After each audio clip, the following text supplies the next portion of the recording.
City has issued a tornado warning for central Murray County in northwestern Georgia, southeastern Whitfield County in northwestern Georgia, until 9:15 p.m. Eastern Daylight Time.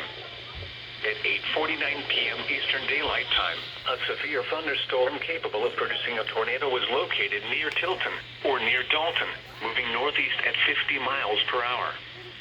Hazard, tornado. Source, radar indicated rotation. Impact, flying debris will be dangerous to those caught without shelter. Mobile homes will be damaged or destroyed.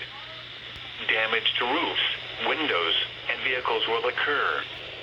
Tree damage is likely. Species impacted include Dalton, Chatsworth, Eaton, Crandall, Conasauga Lake, Dunville, Fort Mountain State Park, Tilton, and North Georgia Speedway.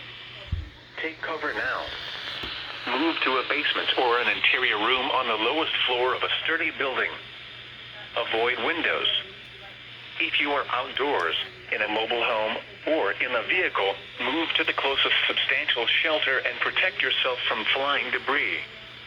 If you see wind damage, hail or flooding, wait until the storm has passed, and then call the National Weather Service toll-free at 1-866-7-634-466 or tweet us your report at NWS Atlanta.